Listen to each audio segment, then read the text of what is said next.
सभी भक्तों को मेरा सादर प्रणाम।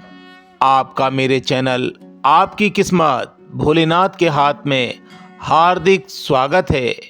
तो भक्तों, आज मैं आपके लिए संपूर्ण शिव महापुराण से संध्या की तपस्या लेकर आया हूँ। तो सभी भक्त इस कथा को प्रेम से सुने। ब्रह्मा जी ने कहा, जब मैं काम को साफ देकर अंतर्ध्यान हो गया तथा शिवजी भी चले गए, तब मेरी पुत्री दुखी होकर सोचने लगी कि मुझसे अब बढ़कर पापिन कौन होगी, जिसे देखकर पिता और भ्राता भी काम की इच्छा करते हैं। अतः मैं स्वयं ही इस पाप का प्रायश्चित करूंगी।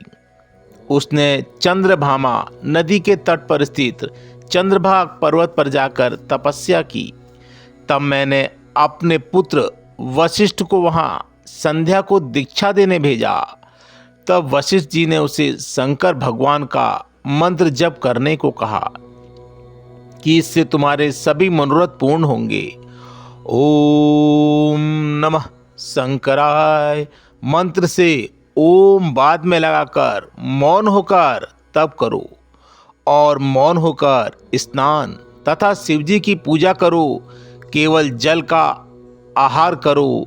इसमें संदेह नहीं कि तुम्हारी तपस्या फलदायक होगी। शिवजी तुम्हारे मनोरथों को शीघ्र ही पूर्ण करेंगे। इस प्रकार वशिष्ठ जी वहां बैठकर संध्या को तप की सब विधि बतलाई। ब्रह्मा जी बोले, वशिष्ठ जी के चले जाने पर संध्या ने आसन जमा कर तप किया। शिव जी में चित्त लगाए उसे एक चतुर्युगी बीत गई। तब शिव जी ने उसे आकाश में स्थित होकर दर्शन दिए। संध्या ने मुग्ध होकर आनंद से नेत्र बंद कर लिए। तब शिव जी ने उसके हृदय में प्रवेश करके उसे दिव्य वाणी और दिव्य नेत्र दिए और बोले, भद्रे, तुम्हारे तप और स्तुति से मैं बहुत प्रसन्न हूँ। तुम वरदान मांगो। तब महेश्वर को बारंबार प्रणाम करके प्रसन्न संध्या बोली, हे प्रभु, यदि मैं पूर्व पाप से शुद्ध हो गई हूँ तो देवेश मुझे यह वरदान दे कि प्राणी उत्पन्न होने की कामी ना बने। दूसरा वर यह दीजिए कि मैं तीनों लोक में पतिव्रता नारी प्रसिद्ध हूँ। जो मेरा पति होवे वह कामी ना हो तथा मित्र भाव के समान हो, तथा जो मुझे काम भाव से देखे वह नष्ट हो जाए और नपुंसक हो जाए। शिवजी ने तथास्तु कहकर संध्या से पुनः कहा, हे भद्रे, अब मैं मनुष्यों की 4 आयु कर देता हूँ, शैशव, कुमार, यौवन और वृद्ध। जब प्राणी तीसरी अवस्था में होएगा तब कामी होगा। अब कोई भी प्राणी उत्पन्न होते ही कामी नहीं होगा। इस त्रिलोकी में तू सर्वश्रेष्ठ सती होगी। तेरे पति के अलावा यदि अन्य व्यक्ति तुझे काम भाव से देखेगा तो वह नपुंसक होगा। तेरा पति बड़ा भाग्यशाली और 7 कल्प तक जीने वाला होगा। तेरा अग्नि में जलकर भस्म होना निश्चित है। देख, मेघातिथि 12 वर्ष से यज्ञ कर रहे हैं। तू उनकी यज्ञाग्नि में जाकर भस्म हो जा। इसी पर्वत के नीचे मेधातिथि तपस्या में रत होकर यज्ञ कर रहे हैं।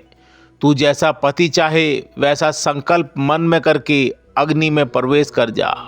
तू पुनः तप करेगी और त्रेता में दक्ष की कन्या होकर यथा योग्य पति को ब्याही जाएगी। ब्रह्मा जी बोले, तब संध्या मेघातिथि के यज्ञ में पहुंची और वहां शिवजी के आशीर्वाद से उसे किसी ने नहीं देखा। तब वह यज्ञ की बढ़ती हुई अग्नि में कूद पड़ी।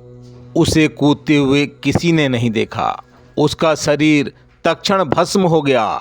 अग्नि ने उसके शरीर को जलाकर, सूर्य ने उसके शरीर को विभाग कर अपने रथ में स्थापित कर लिया और उसके ऊपर का भाग रात्रि और दिन के बीच में होने वाली प्रातःकाल की संध्या हो गया और शेष भाग पितरों की प्रसन्नता के लिए दिन की अवसान वाली संध्या हो गया। उसके प्राण को दयालु शिवजी ने अपने दिव्य शरीर में स्थापित कर लिया। उधर जब यज्ञ की समाप्ति हुई तो ऋषियों ने तप्त स्वर्ण के समान क्रांति वाली उस कन्या को अग्नि में पाया। तब उसे मेधातिथि ने गोद में उठाया तथा यज्ञ में स्नान कराया और उसका नाम अरुंधति रखा। मुनि ने उसे अपनी एक निधि माना। शिष्यों के साथ वे उसे अपने आश्रम में ही पालन करने लगे। जब अरुंधति 5 वर्ष की हुई तो ब्रह्मा, विष्णु, महेश ने आकर उसका वशिष्ठ के साथ विवाह कर दिया। अरुंधति ने वशिष्ठ के सत्पादित श्रेष्ठ पुत्र उत्पन्न हुआ। जब प्रजापति ब्रह्मा ने इस प्रकार कहा तो नारद जी आनंद मग्न हो कहने लगे, हे ब्रह्मा, आपको धन्यवाद है कि आपने उस दिव्य कथा को मुझे सुनाया। आगे संध्या क्या किया यह और बताइए। ब्रह्मा जी बोले, हे विप्रद्र, जब संध्या को देखने मात्र से शिव ने मुझे फटकारा था, तब से लेकर मैं शिव जी की माया से मोहित होकर ईर्ष्या करने लगा। मन में ईर्ष्या रखकर मैं मरीचि, दधीचि पुत्रों के पास गया और उनसे बोला कि हे पुत्रों, तुम्हें ज्ञात है कि शिवजी ने स्त्री को देखने मात्र से मुझे खूब धिक्कारा है। उस दुख से मैं आज तक दुखी हूँ। अतः जैसे भी हो, महादेव जी जब स्त्री का ग्रहण कर लें तब मुझे शांति मिलेगी। क्या तुम मेरे इस कष्ट को दूर करने का कोई उपाय करोगे, हे नारद? जब मैं इस प्रकार कह रहा था तभी वहाँ रति सहति कामदेव आए। मैंने उनकी प्रशंसा करके उनसे कहा, हे वत्स, तुम जगत के मोहन के लिए शिवजी को मोहित करो। तुम्हारे सिवा दूसरा कोई यह कर्म नहीं कर सकता। इस कार्य से तुम्हारा भी कल्याण होगा, क्योंकि जब शिवजी को स्त्री का अनुराग होगा तब महादेव जी तुम्हें तार देंगे। इस पर कामदेव ने कहा कि मैं महादेव जी को मोहित तो कर दूंगा, परंतु स्त्री का निर्माण तो आप ही करें। इससे मैं और दक्ष चिंता में पड़ गए कि किसके द्वारा मोहित करें।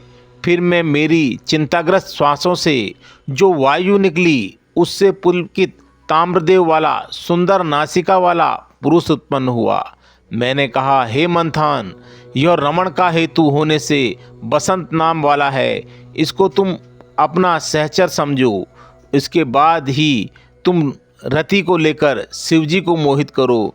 फिर सपत्निक नाम से मेरे चरणों में प्रणाम किया करो। महादेव जी के स्थान का चला गया। ब्रह्मा जी बोले, वहां जाकर काम ने प्राणियों को मोहित करने वाला अपना प्रभाव फैलाया। बसंत ने भी उनका साथ दिया। शिव को मोहने के अनेकों यत्न करने पर शिवजी वश में नहीं हुए। उनके सारे प्रयत्न व्यर्थ हुए। तब उसने उदास होकर मुझसे कहा, हे ब्रह्मा, शंभु को मोहित करने में मैं असमर्थ हूँ। काम की ऐसी बात सुनकर मैं चिंता मग्न हो गया। चिंता करने पर मेरे सम्मुख विकराल गण अनेकों वाद्यों को लेकर प्रकट हुए। उन्होंने कोलाहल करके मारो मारो का शब्द किया। वे मुझे भी मारने दौड़े। मैंने इस पर काम से कहा, हे काम, इन्होंने प्रकट होते ही मारा कहा है, अतः इसका नाम मार होगा। ये भी तुम्हारा सहायता करेगा। अब तुम पुनः शिवजी को मोहने जाओ। काम ने कहा, आपकी आज्ञा तो शिरोधार्य है प्रभु, परंतु शिवजी को मोहित करना मेरे बस का काम नहीं। मुझे भस्म न कर दें। फिर भी मेरे कहने पर मारगणों को साथ लेकर शिवजी के स्थान पर गया, परंतु परमात्मा शिव मोहित ना हुए। फिर काम निराश लौटकर मेरे पास आया और बोला, हे ब्रह्मा जी, आप ही शिव जी को मोहित करें। तो भक्तों, यहाँ पर यह अध्याय मैं समाप्त करता हूँ। अगर आपको यह अध्याय अच्छा लगा तो कमेंट्स बॉक्स में हर हर महादेव लिखना ना भूलें। अगर यह कथा बोलते समय मुझसे बोलने में कोई त्रुटि हुई हो तो उसके लिए मैं आपसे क्षमा चाहता हूँ और भगवान भोलेनाथ से प्रार्थना करता हूँ कि अपने हर भक्त की झोली खुशियों से भर देना। हर हर महादेव, हर हर महादेव।